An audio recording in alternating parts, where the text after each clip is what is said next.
मेरे प्यारे सभी दोस्तों को मेरी तरफ से राम राम। मैं प्रतीक चौधरी बडेसरा डिफेंस एकेडमी चिड़ावा में एक बार से आपका फिर से हार्दिक स्वागत करता हूं। अपन ने तीन क्लासें अपनी पूरी हो चुकी हैं। आज अपन लेंगे चौथी क्लास, जिसमें अपना जो टॉपिक चल रहा है वो चल रहा है राजस्थान के जो महत्वपूर्ण युद्ध हैं और जो समझौते वगैरह जो संधियां वगैरह हुई हैं जो एग्जाम में बार बार रिपीट होते हैं, उनके अपन ये जो अपना टॉपिक है उस पर अपना चल रहा है। तीन क्लासें अपनी पूरी हो चुकी हैं और आपको यदि जो पहले वाली क्लासें देख रही हूँ तो इनके नीचे डिस्क्रिप्शन में लिंक मिलेगा, तो आप पहले वाली क्लास से भी स्टार्टिंग से भी सभी क्लासें देख सकते हैं। और उम्मीद करता हूं कि आपने चैनल को सब्सक्राइब कर दिया होगा, जिससे कि आपको जब भी नया वीडियो अपलोड होगा तो आपको वो मिल जाएगा। तो लास्ट क्लास जो तीसरी क्लास थी उसमें अपन ने किसके बारे में पढ़ा था? महाराणा सांगा के बारे में पढ़ा था। और जो सांगा के इंपॉर्टेंट थे वो चार युद्ध अपन उस लास्ट क्लास में अपन पढ़ चुके थे। सांगा के जो चार युद्ध इंपॉर्टेंट थे वो कौन कौन से थे?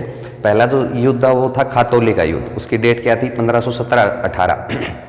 सांगा का जो शासनकाल है वो है 1509 से लेके 1528 तक महाराणा सांगा का जो शासनकाल था, जिसका संग्राम सिंह नाम था वास्तविक, फिर उसको सांगा के नाम से वो प्रसिद्ध हुआ था। 1509 से 1528 के मध्य उसका शासनकाल रहा था। उसका जो पहला युद्ध था वो खातौली का युद्ध था, डेट थी 1517-18। दूसरा युद्ध था बांडी का युद्ध था। दोनों किसके साथ होंगे? इब्राहिम लोदी के साथ दोनों युद्ध होंगे। दोनों युद्ध में कौन विजेता होगा? महाराणा सांगा है वो दोनों युद्धों में विजेता होगा।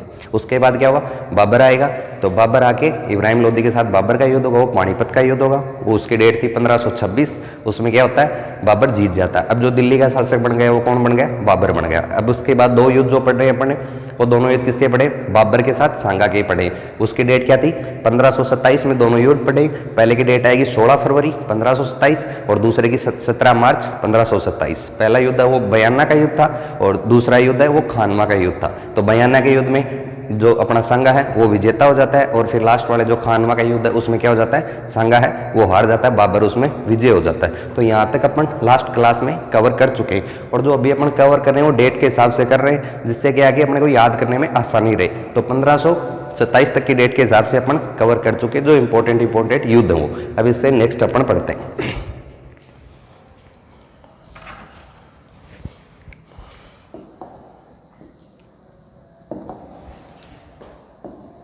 यहाँ मैं पहला युद्ध लिख रहा हूँ, आप जो युद्ध लिख चुके उनके आगे का क्रम अपने हिसाब से लगा लेना। तो नेक्स्ट जो अपन पढ़ेंगे वो पढ़ेंगे चित्तौड़ का दूसरा साका।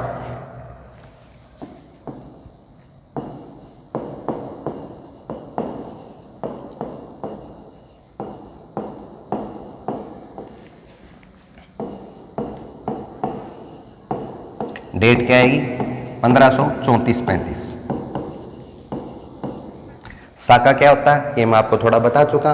जो जिसमें केसरिया और जोर होता है उन दोनों का जो कंबाइंड फॉर्म होता है उसको साका बोलते हैं। तो अपने यहाँ पे जो चित्तौड़ है उसका दूसरा साका है 1534-35 में। चित्तौड़ का जो पहला साका था वो मैं आपको बता चुका, वो 1303 में हुआ था। अलाउद्दीन खिलजी ने आक्रमण किया था और रतन सिंह उस टाइम वहाँ का राजा था, तो रतन सिंह और पद्मिनी ने क्या किया था? साका किया था। और ये है चित्तौड़ का दूसरा साका। इसकी डेट क्या है? 1534-35। अब 1527 तक अपन ने वो जो युद्ध है वो लास्ट युद्ध पढ़ चुके हैं। उसके महाराणा सांगा का 28 में क्या होता है? महाराणा सांगा की मौत हो जाती है 1528 के अंदर। उसके बाद क्या होता है? 1528 से लेकर 1531 तक जो महाराणा सांगा का पुत्र होता है रतन सिंह है वो राजा बनता है। फिर 31 में रतन सिंह की भी मृत्यु हो जाती है। तो फिर 1531 से लेकर 1536 तक जो यहाँ का मेवाड़ का राजा होता है वो होता है विक्रमादित्य मेवाड़ का राजा होता है। लेकिन क्या होता है? वो एज में छोटा होता है। तो एज में छोटा होता है उसके कारण उसका जो मेवाड़ का जो शासन कार्य है वो कौन संभालती है? जो विक्रमादित्य उसकी माता, उसका नाम था हाड़ा रानी कर्मावती। तो यहाँ का जो शासन कार्य है वो कौन संभाल रही है? वो कर्मावती संभाल रही है। अब आगे क्या होता है? गुजरात का शासक है बहादुर शाह।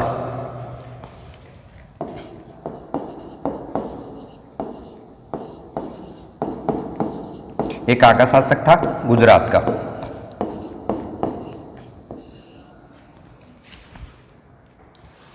गुजरात का शासक है बहादुर शाह। इसको पता लगता है कि मेवाड़ में जब सांगा की मृत्यु हो चुकी है और मेवाड़ है वो मतलब अभी क्या है किसी मतलब मजबूत हाथों में मेवाड़ उस टाइम नहीं था, तो ये इस चीज का फायदा उठाता है और ये इस चीज का फायदा उठा के क्या करता है? मेवाड़ पे आक्रमण करता है।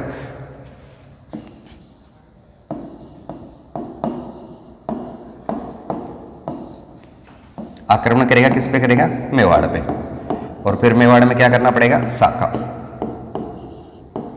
साका में मैंने आपको बताया कि क्या क्या होता है? जौहर और केसरिया। जौहर होता है महिलाओं द्वारा किया जाता है, केसरिया होता है पुरुषों द्वारा किया जाता है। इसमें जो जौहर है वो कौन करेगी? हाड़ा रानी कर्मावती। कर्मावती कौन थी? कर्मावती आएगी। यहाँ का जो विक्रमादित्य राजा है 1531 से 36 तक, उसकी माता है, तो वो यहाँ का शासन कार्य संभाल रही है। तो जो और करेगी वो कर्मावती करेगी, और जो केसरिया करेंगे वो करेंगे रावत बाघ सिंह।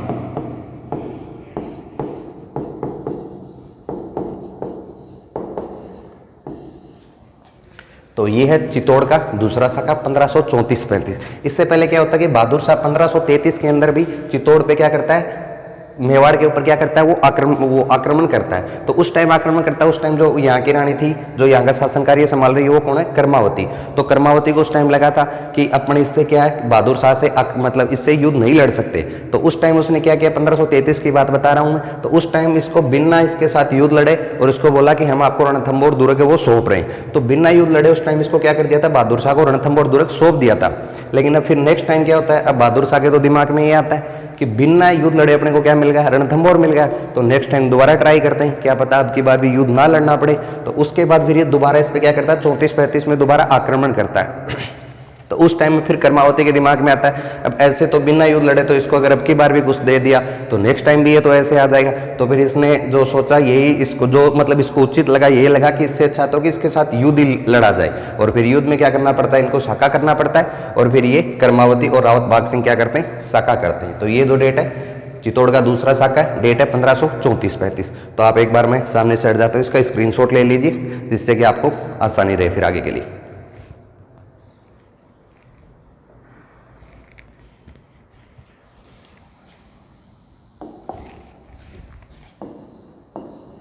अब जो अपन नेक्स्ट पढ़ेंगे डेट के हिसाब से पढ़ रहे हैं, तो डेट के हिसाब से जो इंपॉर्टेंट है वो है गिरी सुमेल का युद्ध। वो आएगा 5 जनवरी 1544 को।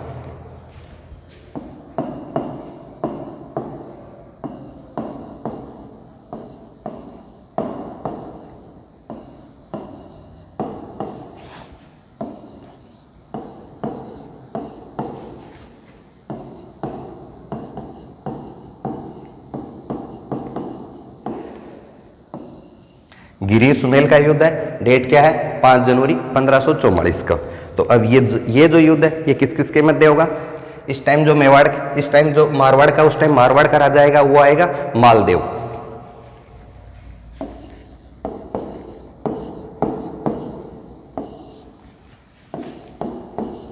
और मालदेव और दिल्ली का जो उस टाइम जो 1544 के अंदर जो शासक आएगा वो आएगा शेरशाह सूरी।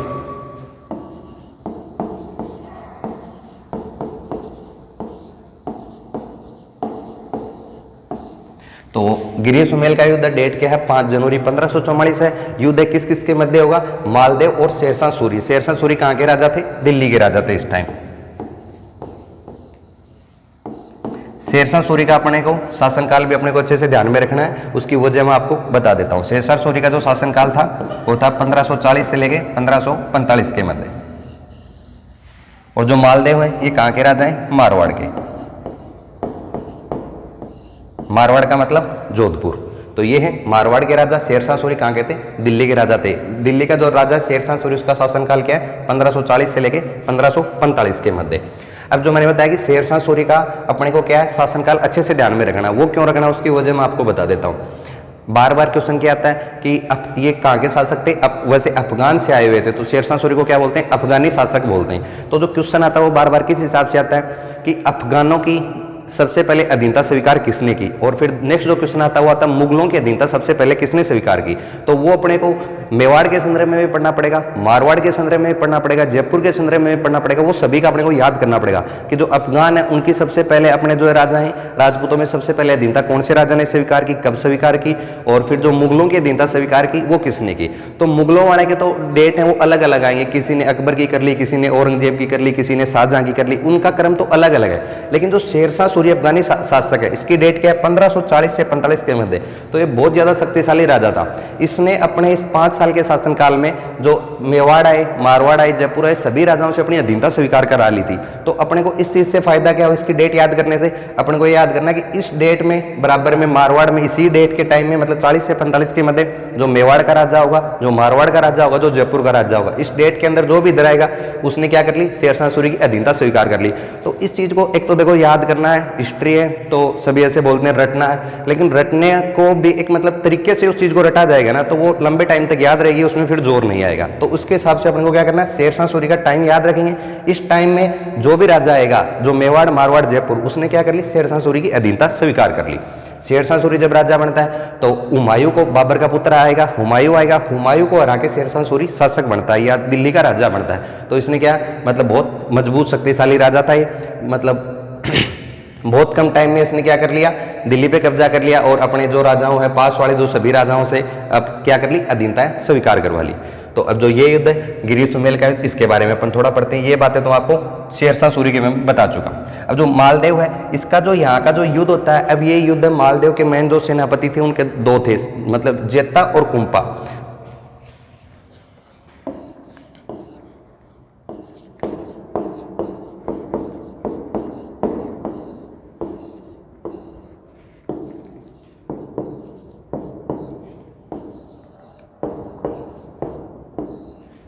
मालदेव के मेन सेनापति हैं जेता और कुंपा। युद्ध तो जो होगा वो जेता, कुंपा और शेरशाह सूरी के मध्य होगा। अब उसके अंदर भी एक छोटी और कहानी होती है, वो मैं आपको अभी ये पेज पे जगह कम है, नेक्स्ट पेज पे थोड़ी समझाता हूँ। एक बार आप इस पेज का स्क्रीनशॉट ले लीजिए।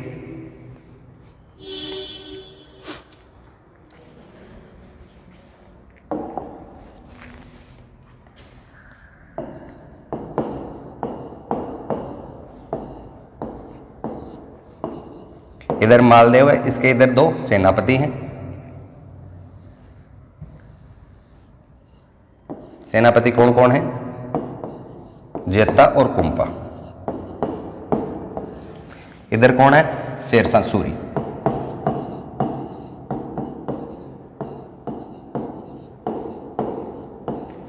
जो मालदेव था इसको 52 युद्धों का विजेता बोला जाता है। ये भी तो बहुत साम्राज्यवादी जो विस्तार नीति होती है उसका जो सही अच्छे तरीके से जो युद्ध किया वो मालदेव ने किया। इसने बहुत कम टाइम में अपने जो पास के जो भी इलाके थे उन सभी पे क्या कर लिया, कब्जा कर लिया। अब जैसे शेरशाह, इसके फिर क्या होगा, इसने बीकानेर के जो राजा थे उस टाइम वो थे कल्याणमल, तो कल्याणमल को हरा दिया और बीकानेर छीन लिया। तो फिर क्या होंगे, जो कल्याणमल वो किसकी साइड चले जाएंगे, वो शेरशाह सूरी की साइड चले जाएंगे। तो शेरशाह सूरी की साइड पर कौन आ गया, एक तो कल्याणमल आ गया। ये कहाँ के थे उस टाइम, बीकानेर के राजा थे। मेड़ता के राजा थे वो थे बीरमदेव। तो मालदेव ने क्या किया, बीरमदेव को भी हरा दिया और मेड़ता भी अपने कब्जे में ले लिया। तो जो मेड़ता के राजा हैं बीरमदेव, वो भी कहाँ किसकी साइड चले जाएंगे, शेरशाह सूरी की साइड चले जाएंगे।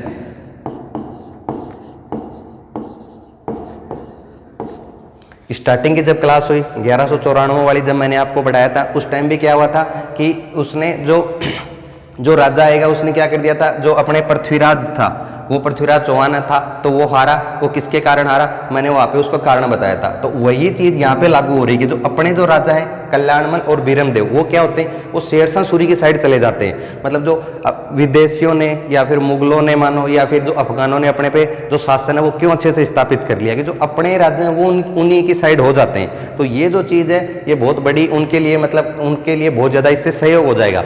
अपना राज्य वो छोड़ के इनकी साइड हो जाएगा तो इस चीज़ से क्या होगा, उनको बहुत ज़्यादा शक्ति मिलेगी। तो इस चीज़ का इन्होंने क्या उठाया, शेरशाह सूरी ने फायदा उठाया। ये दोनों राज्य हैं वो शेरशाह सूरी की साइड जाके क्या होते हैं, मिल जाते हैं।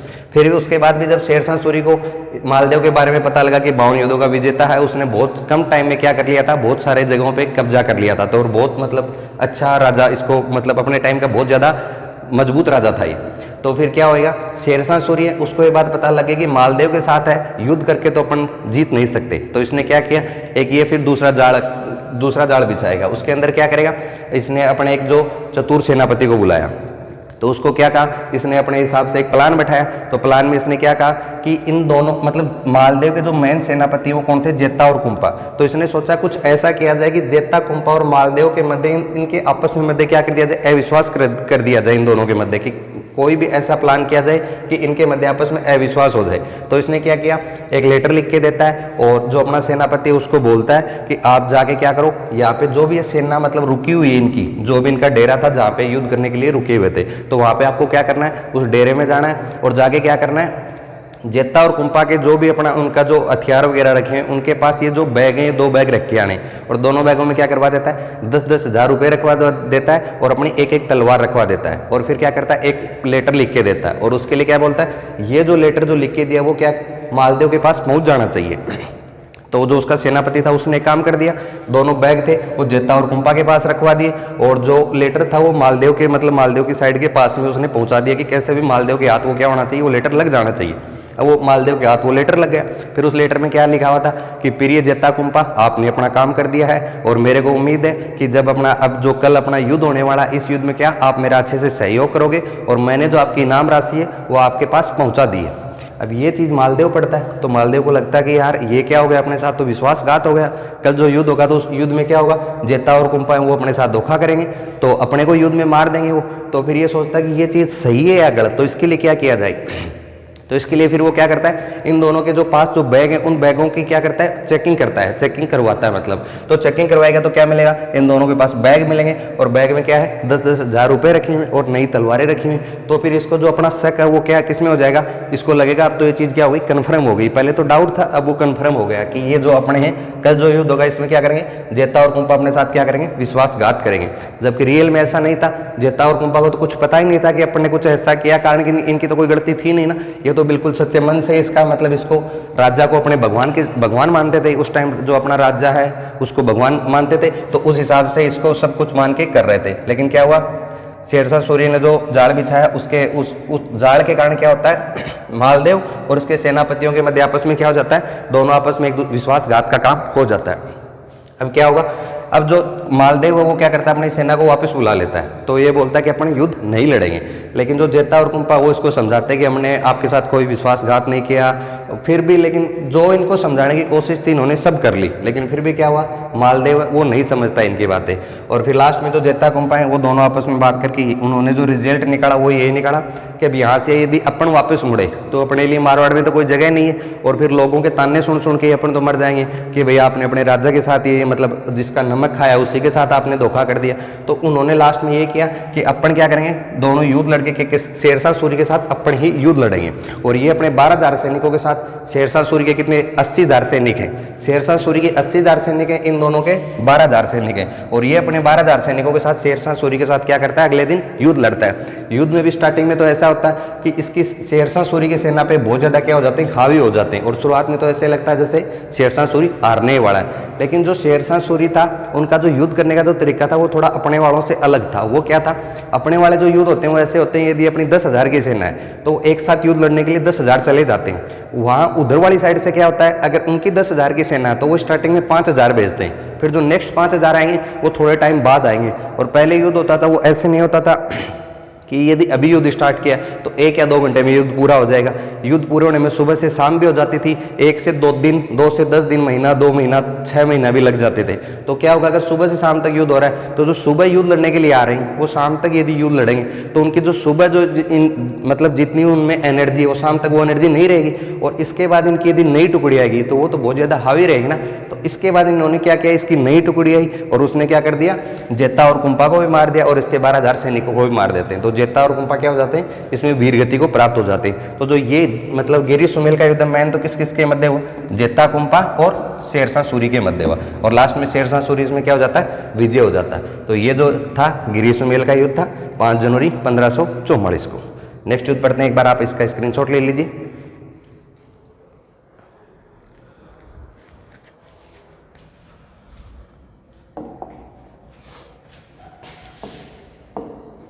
अब अपन पढ़ेंगे चित्तौड़ का तीसरा साका।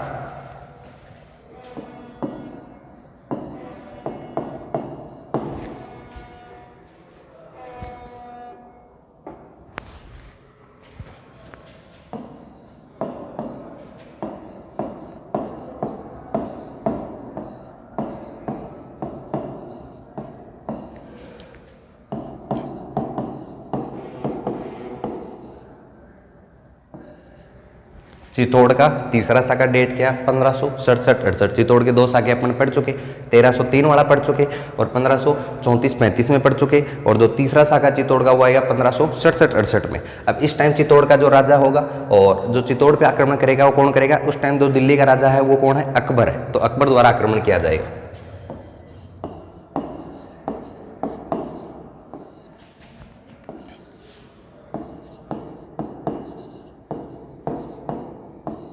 अकबर है जो आक्रमण कहाँ पे करेगा, चित्तौड़ पे, या फिर आप इसको मेवाड़ मान लो। अकबर द्वारा आक्रमण किया जाएगा। सॉरी, मेवाड़ तो कहना सही नहीं रहेगा, चित्तौड़ के हिसाब से लिख रहे हैं तो आप चित्तौड़ ही मान लो।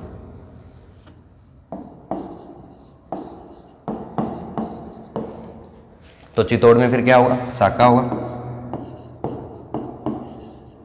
साका में दो चीजें हैं, केसरिया और जौहर।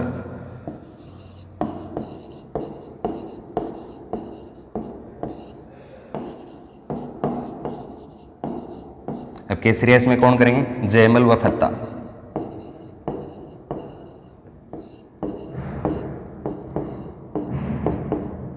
और जो जौहर है वो कौन करेगी, फूल कंवर।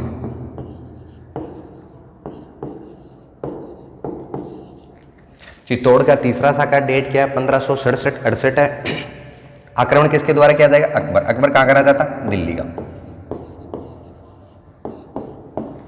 इसने आक्रमण किया किस पे, चित्तौड़ पे।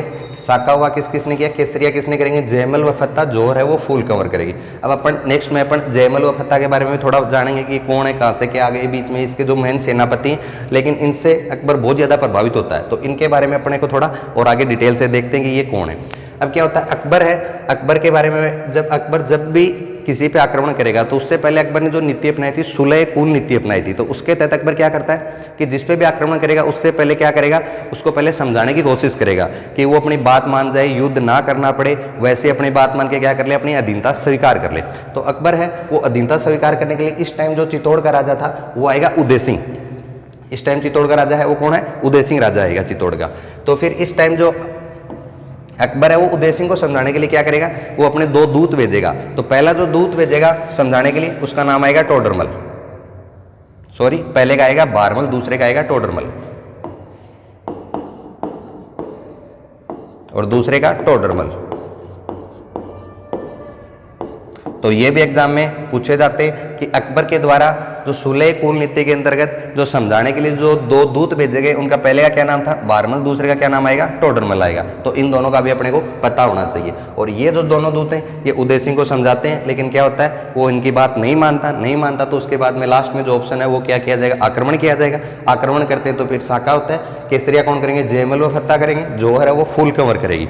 अब जो युद्ध में क्या होता है, फिर जो जयमल और फत्ता होते हैं ये युद्ध में बहुत ज़्यादा क्या है, बहादुरी से लड़ते हैं इस युद्ध में। और इनकी बहादुरी से क्या होता है कि अकबर भी प्रभावित होता है कि बहुत ज़्यादा बहादुरी से ये लड़ते हैं। तो इनकी बहादुरी से अकबर प्रभावित होकर क्या करता है कि जयमल और फत्ता की जो मूर्तियाँ है ना, वो मूर्तियाँ अपने आगरा में लगवाता है। और फिर आगरा में जयमल और फत्ता की मूर्तियाँ लगा दी। उसके बाद जब औरंगजेब आएगा तो वो क्या आएगा, कट्टर हिंदू आएगा। तो उसने क्या कर दिया, उसने तो आदेश ऐसे दे दिया था कि इंडिया में जब जहाँ पर भी आपको यदि मंदिर मिल रहा है कहीं पे भी, तो क्या कर दो, सारे मंदिर तोड़ दो। तो उस टाइम जो जयमल और फत्ता की जो मूर्तियां हैं वो भी क्या कर दी जाती हैं, तोड़ दी जाती है। एक जो दूसरी चीज अपने यदि पूछा जाए कि राजस्थान में जयमल और फत्ता की मूर्तियां कहाँ पे हैं या फिर किसने लगवाई, तो जो बीकानेर है, सॉरी बीकानेर नहीं, जूनागढ़, हाँ जूनागढ़ जो किला वो कहाँ, बीकानेर में। तो जूनागढ़ जो किला बीकानेर में राय सिंह वहाँ का राजा आएगा, तो उसने क्या की, जयमल और फत्ता की जो मूर्तियां हैं वो लगवाएगा। तो कौन लगवाएगा, राय सिंह। और कहाँ पे, जूनागढ़ जो किला वो कहाँ पे, बीकानेर। तो उसमें भी जयमल और फत्ता की क्या है, मूर्तियां लगी हुई है। तो अब अपन थोड़ा जयमल और फत्ता के बारे में जानते हैं। एक बार आप इसका स्क्रीनशॉट ले लीजिए।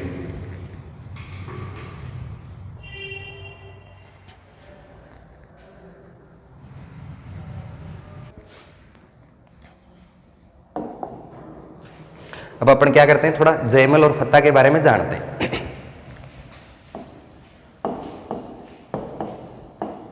ये मेड़ता जगह है, मेड़ता का जो राजा आएगा उस टाइम आएगा रतन सिंह।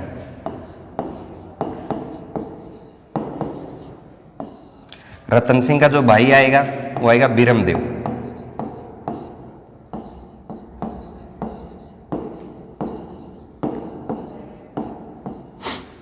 मेड़ता जगह थी, मेड़ता का जो उस टाइम जो शासक आएगा वो रतन सिंह आएगा। रतन सिंह का जो भाई आएगा वो आएगा बीरमदेव। रतन सिंह की जो पुत्री थी उसका नाम आएगा मीराबाई, जो कि क्या थी, कृष्ण भक्ति, उसके नाम से बहुत ज्यादा फेमस हुई है। तो अपन सभी, मीराबाई का नाम तो अपन सभी ने सुना है। तो वो कौन थी, रतन सिंह की पुत्री थी मीराबाई। अब जो मीराबाई है उसकी फिर शादी होगी, मीराबाई है उसकी शादी होगी। और फिर इधर कौन है, बीरमदेव। तो इसके बारे में जानते हैं। बीरमदेव के एक पुत्र था, एक पुत्री थी। पुत्र का नाम आएगा जयमल और पुत्री का नाम आएगा फूल कंवर। फूल कंवर की जो शादी होगी वो होगी फत्ता के साथ। जो युद्ध के अंदर जयमल और फत्ता है तो उनका अपने को पता लग गया। बीरमदेव का पुत्र है उसका नाम है जयमल, पुत्री है उसका नाम है फूलकंवर, और जो फूलकंवर की शादी होगी वो किसके साथ होगी, वो होगी फत्ता के साथ। फत्ता भी मिलता है अपने को कई जगह पे, क्या मिल जाता है, पत्ता भी मिल जाता है। तो ये दोनों अपने को क्या रखने, थोड़े से ध्यान में रखने। अब जो नेक्स्ट चीज क्या है, मीराबाई। तो मीराबाई का विवाह किसके साथ होगा, वो होगा भोजराज के साथ।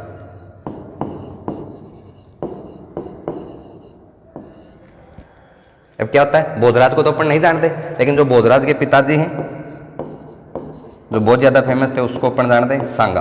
तो सांगा का पुत्र कौन था, भोजराज था। तो ये रिलेशन थोड़ा सा अपने को ध्यान में रहना चाहिए। एक बार मैं दोबारा बता देता हूँ। मेड़ता है, मेड़ता जगह, तो मेड़ता का उस टाइम राजा कौन था, रतन सिंह था। रतन सिंह का भाई है बीरमदेव। रतन सिंह की जो पुत्री थी वो कौन थी, मीराबाई थी। और जो मीराबाई का विवाह हुआ था वो किसके साथ हुआ था, भोजराज। भोजराज कौन है, जो महाराणा सांगा है, सांगा के पुत्र है वो है भोजराज। इधर की साइड बीरमदेव है, बीरमदेव के पुत्र था उसका नाम था जयमल, पुत्री का नाम था फूलकंवर। और फूलकंवर का विवाह किसके साथ हुआ, फत्ता के साथ हुआ था। अब जो चित्तौड़ का अपने तीसरा शाखा पढ़ा उसमें क्या पढ़ा है कि जो शाखा किया किसने किया, केसरिया तो कौन करेंगे, जयमल और फत्ता करेंगे, और जो जौहर करेगी वो कौन करेगी, फूलकंवर करेगी। तो उसके चक्कर में मैंने आपको जयमल, फत्ता, फूलकंवर कौन है उनकी थोड़ी डिटेल दे दी, और उसके साथ साथ आपको मीराबाई की भी डिटेल दे दी, जो कि बहुत ज़्यादा इंपॉर्टेंट है। इसका बार बार अपन क्वेश्चन रखते हैं तो इसके बारे में भी अपने को बार बार इसका जिक्र आता रहता है। तो इसके बारे में थोड़ा पता होना चाहिए कि किसकी पुत्री थी, किसके साथ इसकी शादी हुई है। तो इस चीज़ का आप स्क्रीनशॉट ले लीजिए।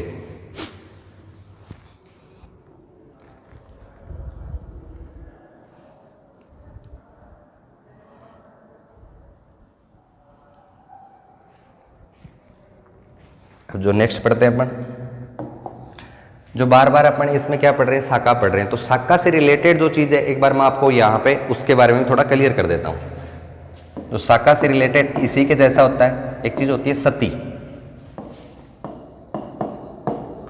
एक होती है आसती।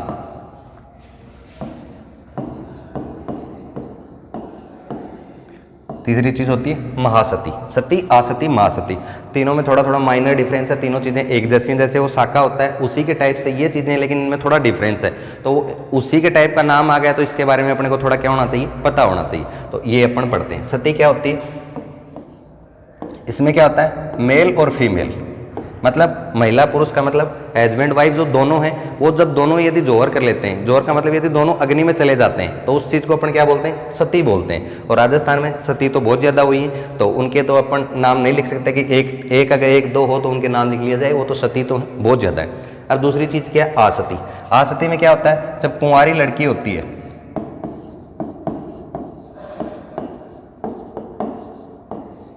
वो यदि अग्नि में चली जाती है या अग्नि में बैठ के क्या कर लेती है, अग्नि में बैठ के होती है, तो उस चीज को अपन क्या बोलते हैं, आसती। इसमें क्या आएगा, कुंवारी लड़की आएगा। और ये जो राजस्थान के इतिहास में ये सिर्फ एक ही बार हुआ है। जो आसती का है वो कुंवारी लड़की होगी, वो राजस्थान के इतिहास में क्या हुआ है, एक ही बार हुआ है। तो आसती राजस्थान के इतिहास में कौन आएगी,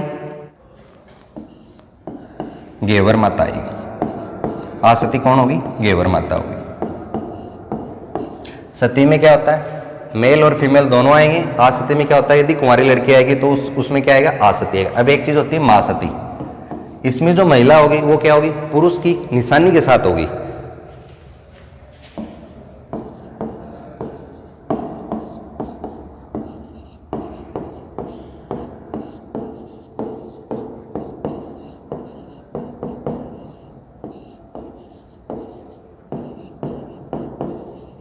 महिला आएगी वो किसके साथ आएगी, इसमें आएगी महिला आएगी वो पुरुष की निशानी के साथ आएगी। तो ऐसा भी राजस्थान के इतिहास में क्या हुआ, एक ही बार हुआ है। वो कौन सी महिला थी, उसका नाम था रूठी रानी। जो रूठी रानी के नाम से तो फेमस हुई है, उसका वास्तविक नाम आएगा वो आएगा उम्मादे। तो आप उम्मादे या फिर दूसरा नाम रूठी रानी के नाम से फेमस हुई थी। तो ये जैसे अपन ने शाखा पढ़ा तो उसके जैसे सेम चीजें, तो इसके बारे में थोड़ा पता होना चाहिए। सती, आसती और महासती। सती में क्या होती है, महिला और पुरुष जब दोनों होते हैं, मतलब मेल फीमेल हस्बैंड वाइफ है, वो दोनों इसमें करेंगे। इसमें जो कुंवारी लड़की आएगी, इसमें महिला वो पुरुष की किसी निशानी के साथ आएगी। तो उसके इसका जो राजस्थान में एग्जाम्पल है वो एक ही है, उम्मादे है या फिर रूठी रानी है। और जो कुंवारी लड़की का एग्जाम्पल आएगा वो कौन आएगा, घेवर माता आएगा। तो आप इस चीज का भी एक बार स्क्रीनशॉट ले लीजिए।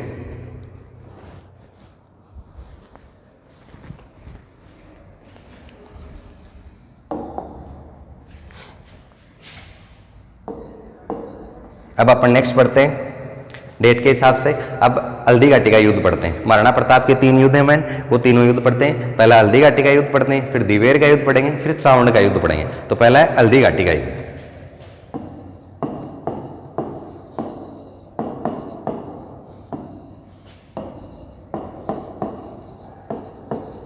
इसकी अपने को डेट दिनांक भी अच्छे से याद रखनी है, 18 जून 1576। यदि ये पूछा जाए गोपीनाथ शर्मा के अनुसार, तो उसने गोपीनाथ शर्मा ने जो इसकी डेट दी है वो ये दी 21 जून। ये जो डेट है वो किसने दी है? गोपीनाथ शर्मा ने। तो इसका भी अपने को थोड़ा ध्यान में रखना चाहिए। यदि नॉर्मल अपने से पूछा जाता है हल्दी घाटी का युद्ध क्या हुआ, कब हुआ सॉरी, तो उसमें अपन डेट लिखेंगे और कब लिखेंगे? 18 जून 1576 लिखेंगे। लेकिन यदि स्पेशल यदि नाम आ जाए गोपीनाथ शर्मा का, तो अपन क्या करेंगे? 21 जून 1576 करेंगे। तो अब जो हल्दी घाटी है, एक बार थोड़ा मैं इसके बारे में बताता हूँ। हल्दी घाटी, इसका नाम हल्दी घाटी कैसे पड़ा? यहाँ की जो मिट्टी है, उस मिट्टी का रंग कैसा है? हल्दी जैसा उस मिट्टी का रंग है, मतलब थोड़ा थोड़ा पीलापन लिए हुए। तो उस चीज के कारण क्या हो गया? हल्दी हो गया। घाटी नाम, घाटी किसको बोलेंगे? दो पहाड़ों के, यदि पहाड़ों या पहाड़ियों के जो बीच की जगह, उसको क्या अपन बोलते हैं? घाटी बोलते हैं। तो यहाँ पे जो दो पहाड़ आएंगे, कौन से आएंगे? जो पहाड़ियाँ आएंगे दोनों, वो गोगुंदा और खमनोर की पहाड़ियाँ आएंगी। तो उन दोनों पहाड़ियों के मध्य की जगह हो गई, इसलिए इसको क्या बोलने लगे? घाटी बोलने लगे। और हल्दी क्यों बोलने लगे? कि यहाँ की मिट्टी का रंग वो थोड़ा पीला पीला हुआ है, तो उसके कारण इसका क्या नाम हो गया? हल्दी घाटी इस जगह का नाम हो गया। तो इस युद्ध के जो और क्या क्या नाम है अपन वो पढ़ते हैं। हल्दी घाटी युद्ध के उपनाम, बहुत ज्यादा इसके उपनाम है, वो भी बहुत बार बार एग्जाम में पूछे जाते हैं कि हल्दी घाटी के युद्ध के उपनाम है, ये नाम किसने दिया, तो वो भी अपने को याद करना है।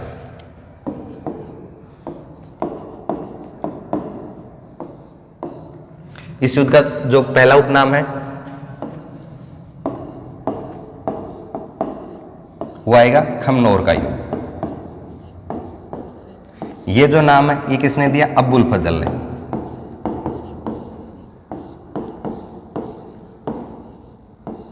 दूसरा आएगा गोगुंदा का युद्ध।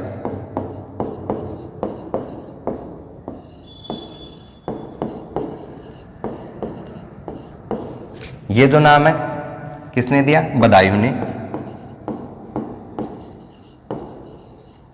अच्छा, बदायूं के बारे में अपने को एक चीज और जाननी है। हल्दी, यदि क्वेश्चन आए कि हल्दी घाटी के युद्ध का सजीव वर्णन किसने किया, तो वो भी किसने किया? बदायूं ने किया।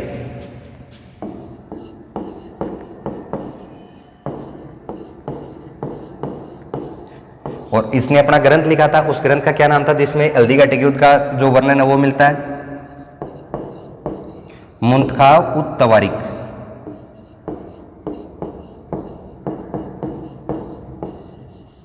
तो ये भी अपने को अच्छे से ध्यान में रखना है। हल्दी घाटी के युद्ध का जो सजीव वर्णन किया किसने किया? बदायूनी ने किया। और कौन से अपने ग्रंथ में किया? मुंतखाव उत तवारीख है। बदायूनी था, ये कौन था?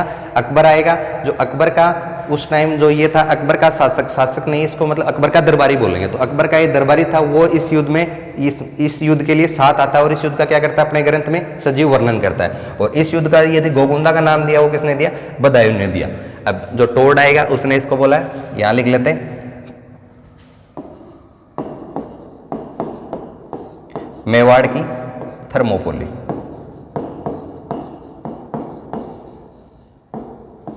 ये नाम किसने दिया? टोड। टोड मतलब कर्नल जेम्स टोड, जो राजस्थान के इतिहास के पितामह हैं। उन्होंने इसको क्या नाम दिया? मेवाड़ की थर्मोपोली। तो ये नाम तो ठीक है, समझ में अपने को आ रहे हैं। खमनोर है तो ये जगह हो गई, खमनोर गोगुंदा है, दो घाटियों के बीच की जगह, तो इन्होंने इसको नाम दे दिया। अब ये नाम थोड़ा मेवाड़ की थर्मोपोली अपना सा नाम नहीं लग रहा, तो टोड ने फिर ये नाम क्यों दे दिया? टोड है वो कहाँ का? विदेशी शासक है। अब जो टोड है वो क्या करेगा? ईरान के अंदर एक जगह थी, तो उस जगह में जो युद्ध होता है, वहां पर जो थर्मोपोली नाम की एक ईरान में जगह थी, वहां पे युद्ध होता है। तो उस चीज का यहाँ पे इसने कंपेरिजन किया, उस जो टोड है वहां पे जो युद्ध हुआ उसी के जैसा इसको यहाँ पे लगा, तो उसने क्या बोल दिया? इसको मेवाड़ की थर्मोपोली बोल दिया। उस युद्ध से इसका कंपेरिजन करके इसने टोड ने इसका क्या नाम दिया? मेवाड़ की थर्मोपोली नाम दिया। तो ये इस युद्ध के उपनाम है। अच्छा, इस युद्ध के और जो यदि उपनाम देखें तो इसको हाथियों का युद्ध भी बोलते हैं,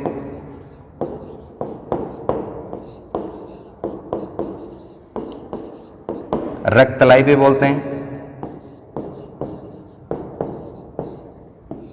रक्तलाई तो इसको क्यों बोलते हैं कि युद्ध में क्या हो जाता है, बहुत ज़्यादा खून खराबा होता है, बहुत सारे मतलब बहुत ज़्यादा नरसंहार होता है, बहुत ज़्यादा लोगों की हत्या की जाती है, तो वहाँ पे क्या हो गया, बहुत ज़्यादा खून खराबा हो गया, तो उस चीज़ को क्या बोलेंगे, रक्तलाई बोलेंगे। हाथियों का युद्ध क्यों बोलेंगे कि इसके मध्य हाथियों की बहुत ज़्यादा लड़ाई हुई है और वो हाथी बहुत ज़्यादा फेमस है, उनका भी एग्जाम में 2-3 बार क्वेश्चन आ चुका है, उन हाथियों के नाम आ चुके हैं कि ये हैं, ये मतलब क्या हैं, तो हाथी उनको ऑप्शन था कि ये हाथी हैं या फिर किसी फसल के नाम है या फिर किसी जगह के नाम है, तो उन हाथियों का नाम भी अपने को क्या होना चाहिए, पता होना चाहिए। एक बार आप इसका स्क्रीनशॉट ले लीजिए, नेक्स्ट पेज में जो हाथी हैं उनका आपको नाम लिख देता हूँ।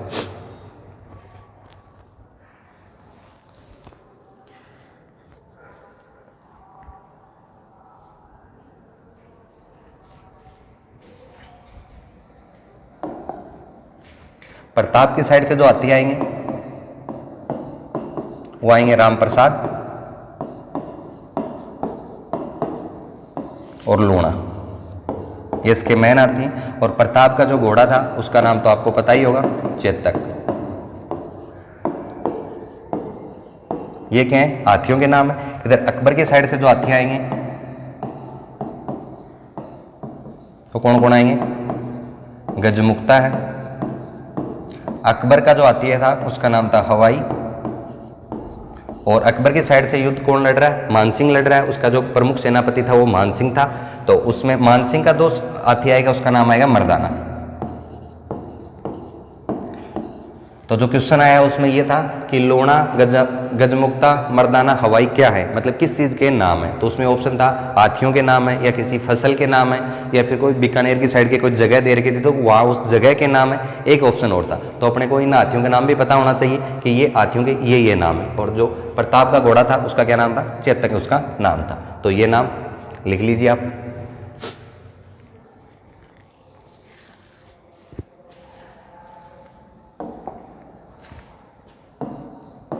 अब जो युद्ध है हल्दी घाटी का वो प्रताप और इधर आप अकबर है, अकबर युद्ध में खुद नहीं आया था, उसने क्या किया था, मानसिंह को भेजा था। अकबर का जो प्रमुख सेनापति था वो कौन था, मानसिंह। तो मेन जो युद्ध है वो तो किस किस के मध्य हुआ था, अकबर और मानसिंह के मध्य ही युद्ध हुआ था। अब जो ये युद्ध है इसको लेके भी अलग अलग लोगों के अलग अलग विचार हैं कि इसमें कुछ तो बोलते हैं प्रताप विजय हो गया, कुछ बोलते हैं अकबर विजय हो गया। जो एनसीईआरटी की जो नई बुक है उसमें तो क्या कर दिया, महाराणा प्रताप को इन्होंने क्या मान लिया, विजेता मान लिया। तो अपने को यदि क्वेश्चन के अकॉर्डिंग यदि अपने को करना है तो अपन क्या मानेंगे कि महाराणा प्रताप है युद्ध में क्या हो गया, विजेता हो गया। लेकिन इस युद्ध में क्या होता है कि युद्ध में विजेता होने के लिए 3 चीज़ें जरूरी है, उनमें एक काम तो होना ही चाहिए। पहला काम तो ये कि यदि मान लो प्रताप का और मानसिंह का युद्ध हो रहा है तो यदि प्रताप विजेता कब हो, पहला कारण तो ये हो कि ये मानसिंह की हत्या कर दे। यदि जो सामने वाला जो अपने साथ युद्ध लड़ने के लिए आ रहा है वो यदि मारा जाए तो ऑटोमेटिक मान लिया कि अपन युद्ध जीत गए। या फिर दूसरा कारण क्या हो, वो सामने वाला यदि मारा नहीं जाए, वो अपनी अधीनता स्वीकार कर ले, अपनी गुलामी कर ले, वो अपने मतलब पैरों में आगे गिर जाए, बोलने लगे कि हाँ भाई मैंने हार मान ली। दूसरा कारण ये होता है। तीसरा कारण क्या होता है कि जहाँ पे भी युद्ध लड़ा जाता है वो जो सामने वाली जो सेना है, ये मानो यदि मानसिंह की सेना वो उस जगह को छोड़ के चली जाती है और उस जगह पे अपना कब्जा हो जाए तो भी अपन उसको क्या मानते हैं कि युद्ध में अपन जीत गए। लेकिन दोनों साइड से ऐसा कोई काम नहीं हुआ। कैसे नहीं हुआ, ये जो युद्ध हल्दी घाटी जगह पे युद्ध होता है तो क्या होता है, प्रताप भी इस जगह को छोड़ के वापस, प्रताप युद्ध में क्या हो जाता है, बीच में घायल हो जाता है, तो प्रताप भी वहां से वापस लौट जाता है और ये भी वापस यहाँ से क्या होते हैं, धीरे धीरे पीछे हो जाते हैं। तो क्या हुआ, इनकी साइड से तो अकबर की साइड से अपन क्यों नहीं मानेंगे कि अकबर इस युद्ध में भी जीता हुआ, कारण कि प्रताप को क्या नहीं कर पाए, प्रताप को ना तो मार पाए ना उसको पकड़ के वो उनके अकबर के पास लेके गए। प्रताप की साइड से अपन यदि ये बोलेंगे प्रताप नहीं जीता तो उसका कारण क्या हुआ कि प्रताप ने मानसिंह को मानसिंह मारा गया युद्ध में और ना ही मानसिंह को बंदी बनाया गया। तो फिर उस हिसाब से अपन बोल सकते हैं कि प्रताप भी नहीं जीता। लेकिन आज की जो नई एनसीईआरटी की बुक है उसमें क्या बोल दिया गया, प्रताप विजेता। तो अपने को जो याद रखना है वो क्या रखना है कि प्रताप वो युद्ध में विजेता होगा। बाकी युद्ध का जो पहले की जो बुक थी उसमें तो ये आता था कि युद्ध है वो अनिर्णायक है, मतलब युद्ध का लास्ट तक क्या हुआ, कोई परिणाम नहीं निकला। और अकबर जितनी भी बार आक्रमण करेगा प्रताप पे तो प्रताप को एक भी बार ये लास्ट तक पकड़ नहीं पाएगा। प्रताप पे आक्रमण करता है तो प्रताप क्या करता है, जो गोगुंदा की पहाड़ियां वगैरह हैं उदयपुर उधर की साइड ये क्या हो जाता है, उधर से भाग चला जाता है। तो एक भी बार अकबर इसके बाद भी कंटिन्यू 76 के बाद 77, 78, 80, 84 से 86 के मध्य आक्रमण बहुत बार इस पर प्रताप पे करता है, लेकिन प्रताप इसके कभी भी हाथ नहीं आएगा लास्ट तक। तो ये जो युद्ध था, अब क्वेश्चन के अकॉर्डिंग अपने को क्या करना है युद्ध में कि प्रताप है वो विजेता है। और नेक्स्ट पेज पे बता देता हूँ। अकबर के लिए मैंने आपको क्या बताया, अकबर जो 76 में प्रताप के साथ युद्ध करता है, हल्दी घाटी का युद्ध, इससे पहले युद्ध करने से पहले अकबर ने कौन सी नीति अपनाता है, सुलह कुल नीति अपनाता है। तो उस सुलह कुल नीति के अंतर्गत क्या करता है अकबर है, वो पहले प्रताप को समझाने के लिए अपने 4 दूत भेजता है। तो वो दूत हैं वो भी एग्जाम में बार बार पूछे जाते, तो अपने को वो भी ध्यान में रखने चाहिए।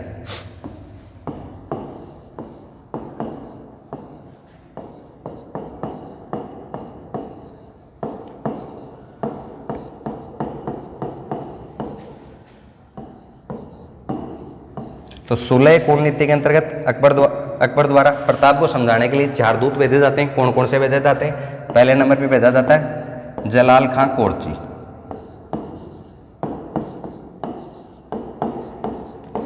इनके एग्जाम में डेट भी पूछ ली जाती है, तो अपने को थोड़ी डेट भी ध्यान में रखनी है।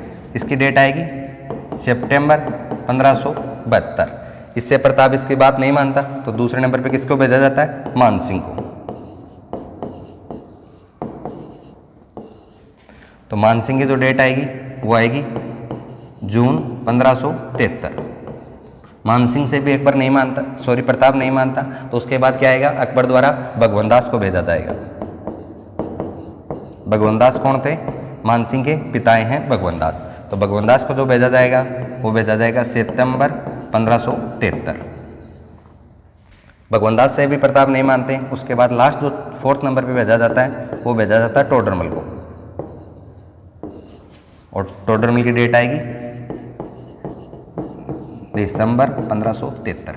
तो 1572 के अंदर का तो एक ही है, जलाल खां कोरची है, और उसके बाद 73 में 3 है, जून, सितंबर, दिसंबर। जून में मानसिंह को, फिर भगवंत दास को, फिर टोडरमल को। तो ये क्वेश्चन भी बहुत बार पूछा जाता है, पूछने में भी अपने को क्रम भी ध्यान में रखना है, कारण कि क्वेश्चन ऐसे भी है कि तीसरे नंबर पे या तीसरा दूत जो अकबर ने भेजा प्रताप को समझाने के लिए, वो किसको भेजा, वो भगवंत दास को भेजा। और इन तीनों का ऐसे भी देख के पूछा जाता कि इनका जो क्रम था कि पहले किसको भेजा गया, दूसरे पे किसको, तीसरे पे किसको। तो इनका जो अपने को 1 से 4 तक इनका नाम और इनके आगे की डेट का क्रम है वो भी अपने को पता होना चाहिए। तो इस युद्ध के लिए, हल्दी घाटी युद्ध से पहले जो अकबर द्वारा भेजे गए जो अपने दूत हैं उनका क्रम ये आप इसका स्क्रीनशॉट ले लीजिए।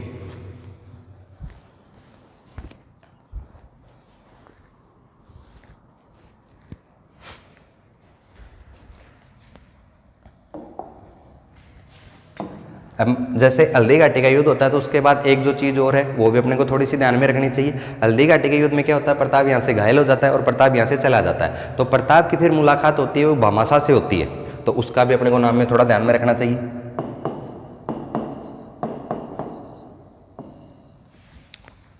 भामाशा, प्रताप से इसकी किसकी मुलाकात, प्रताप से भामाशा की मुलाकात होती है, और जो भामाशा है और उसका भाई है भामाशा का ताराचंद।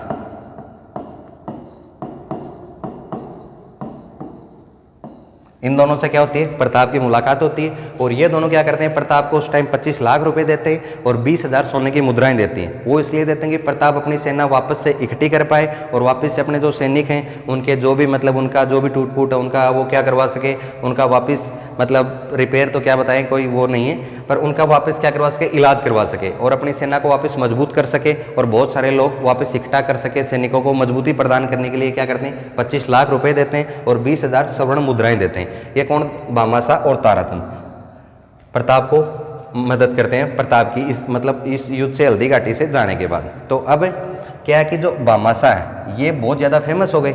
आज भी अपने को क्या होता है, इसको भामाशा को मेवाड़ का उद्धारक भी बोलने लगे इसके बाद।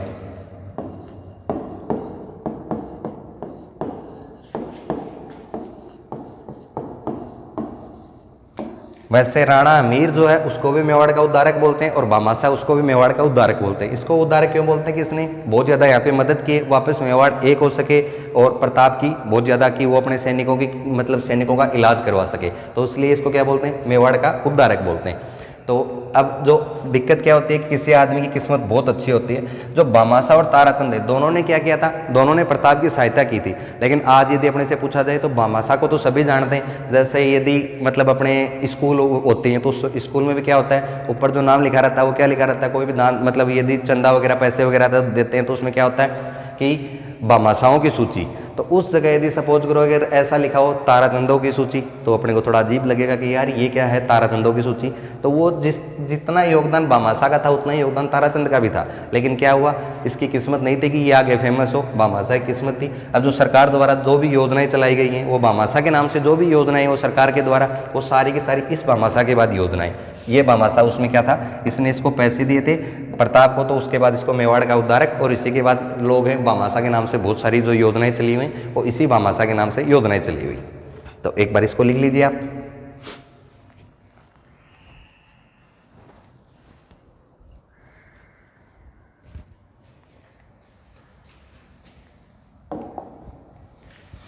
नेक्स्ट युद्ध लिखते हैं दिवेर का युद्ध।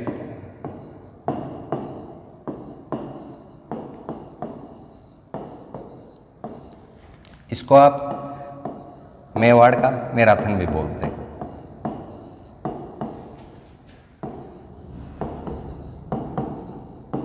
डेट क्या आएगी 1582। किस किस से मध्य होगा, इधर प्रताप है, इधर सुल्तान खान। युद्ध में मैन तो क्या है, प्रताप इतने ज़्यादा नहीं लड़े कि प्रताप का जो पुत्र था अमर सिंह, वो इस युद्ध में क्या आता है, बहुत ज़्यादा बहादुरी दिखाता है। और अमर सिंह ने सुल्तान का घोड़े पे, मतलब घोड़े पे बैठ के युद्ध लड़ रहा था, तो अमर सिंह ने क्या किया कि सुल्तान खां के घोड़े सहित 2 टुकड़े कर दिए थे।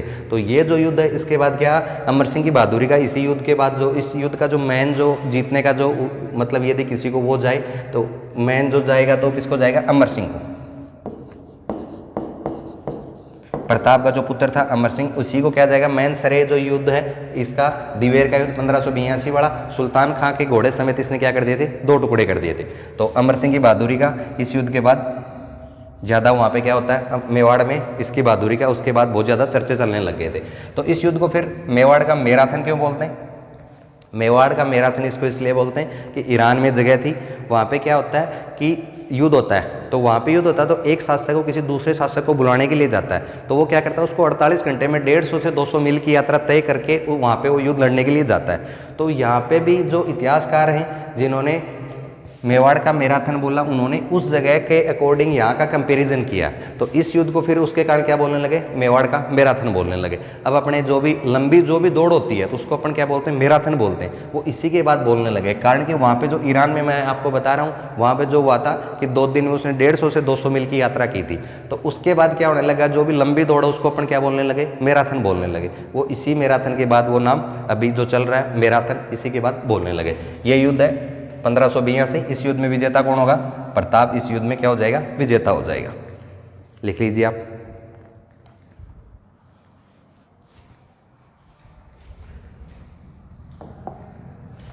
नेक्स्ट जो युद्ध है चावंड का युद्ध।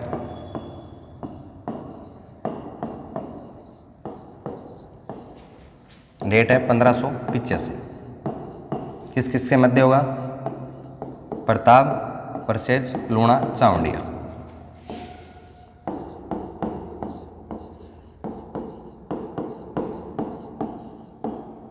युद्ध में विजेता कौन होगा, प्रताप है वो युद्ध में क्या हो जाएगा, विजेता हो जाएगा। युद्ध में विजेता कौन हो रहा है, प्रताप हो रहा है। इस युद्ध के बाद क्या किया जाएगा, चावंड को राजधानी बनाया जाएगा। प्रताप द्वारा चावंड को राजधानी बनाया गया। तो ये क्वेश्चन आया हुआ कि चावंड को प्रताप द्वारा कब राजधानी बनाया गया, 1585 में बनाया गया। और जो राजधानी चावंड कब तक रहेगी, 1585 से लेके 1613 तक। टोटल कितने साल हो गए, 28 साल। तो चावंड राजधानी वो कब तक रहेगी, 28 साल तक रहेगी। कब से कब तक रहेगी, 1585 से लेके 1613 तक चावंड राजधानी रही। तो प्रताप के बारे में महत्वपूर्ण जो युद्ध था वो तो हल्दी घाटी का युद्ध था, उसके बाद दिवेर का युद्ध अपन पढ़ चुके, और उसके बाद चावंड का युद्ध पढ़ चुके। तो आज के लिए इतना ही, फिर आगे के जो युद्ध हैं वो कंटिन्यू नेक्स्ट क्लास में करते हैं। और आप सभी इनको पीछे वालों का अच्छे से रिवीजन कर लेना। नेक्स्ट क्लास में मिलते हैं, धन्यवाद।